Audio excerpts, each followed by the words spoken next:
Hello and welcome to the Practical Animal channel. The channel is for you if you want to know what it takes to work with animals. Those animals could be domestic or wild.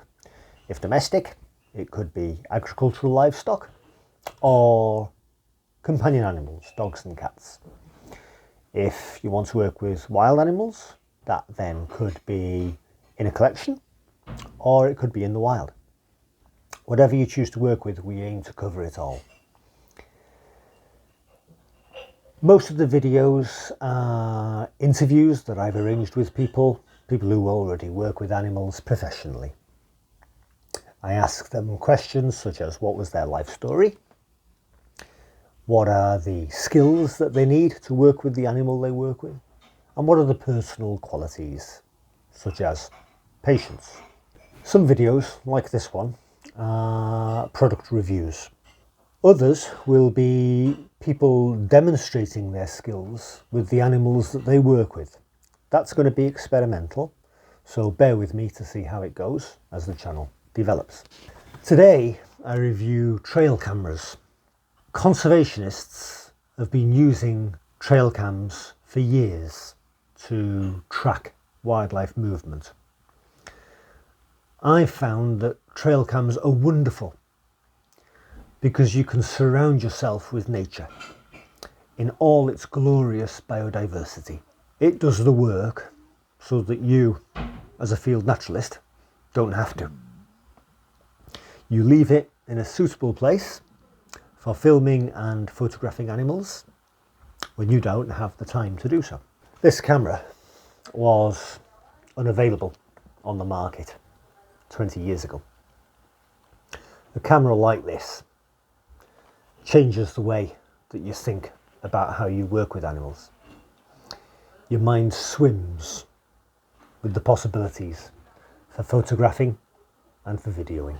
The opportunities for photographing and filming garden wildlife, thanks to this, are now endless. You start to learn about depth of field, camera angle, field of view, range and camera placement. Not to mention location management and camera sensitivity. It's important to remember that nothing works the first time though. In using the camera for the first time, you may slip up over and over again. And also, don't necessarily expect your first footage or photos to be usable, because they may not be. If you set the camera up for the highest photographic and videographic resolution and quality, any inanimate object that is moving or flapping about within camera range is likely to trigger photography or filming. In one 24-hour period, my camera, on the second day of use, took 584 photos of a piece of sacking billowing in the breeze. Also, watch out for accidentally deleting footage. Guess who's done it? I found the instruction manual written in very poor English. It is both hard to understand, nor does it explain the settings very well. And there are several settings. It is easy to open and close.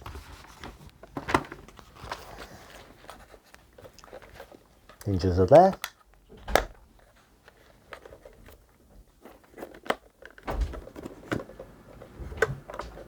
And you open it.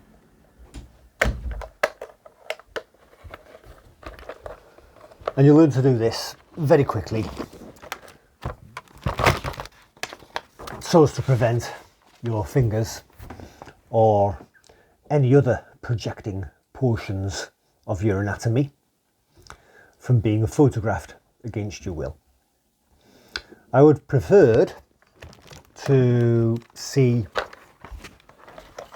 the on-off switch, which is there,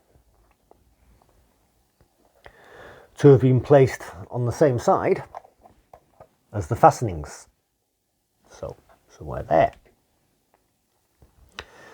Where it would have saved on time, movement, and prevented the risk of getting those obstructive anatomies photographed.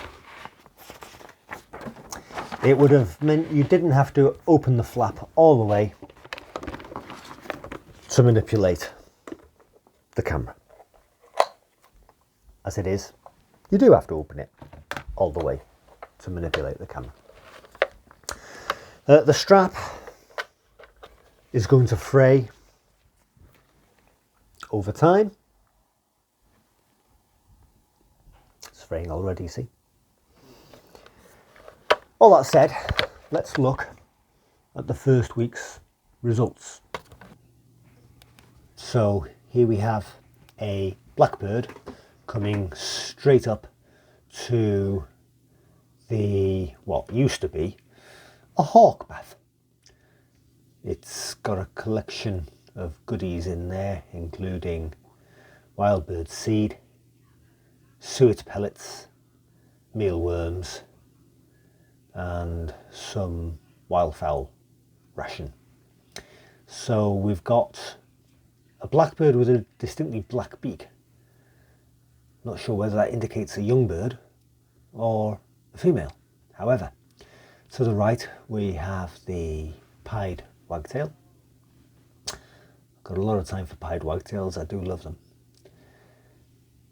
That one is a female pied wagtail, as you can tell from the grey back. Males have a black crown and a black back. It's interesting to see that the blackbird is dominant, as you'd probably expect, being bigger. The pied wagtail is trying to get close to the food but couldn't. Here we have the same blackbird with the black beak, watching around, and then straight into the food. Oh, giving up feeding, looking around, back to the feeding.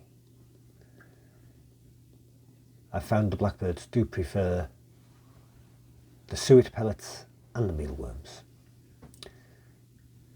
And as you can see, this is a different blackbird, because this blackbird has an orange beak. So looks like this one is a usurper, an interloper. It's quite restless, looking all around to see if the resident bird with the black beak comes back to chase it away. It's not particularly bothered by the pied wagtail. It obviously knows it's a dominant species, and off it goes. It's on a different day, and in comes the male pied wagtail in the foreground, with the female looking on in the distance. The male checking out the camera, coming right up to the camera, and isn't that great footage? They're called wagtails, of course, because they wag their tails. Now we have the female crossing in front of the camera, looking around for food. You can quite clearly see her grey back there. It's very important to offer garden birds water, and you can see the stainless steel water bowl next to the food bowl. Off goes the female, and in she comes again. I love the way that pied wagtails, oh, bit of a skirmish. There goes the female straight in front of the camera, and the male's in the background. She's just picked up a mealworm then.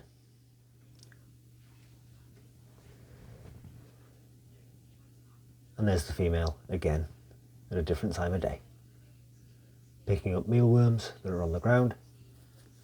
When I first got the trail cam, I threw the mealworms on the ground, and then we realised it would be far more hygienic to actually up-purpose the hawk bath now that my Harris hawk era has gone off to join a breeding project. There she is, picking up more mealworms. The camera is great for finding out what roams in your garden at night. If you feed garden birds, you can get visuals of them like never before. And you can do studies on garden birds or any other wildlife if you're a student or a naturalist. For me, it's a landmark piece of kit in the development of the channel. I look forward to showing more animal behaviour to you.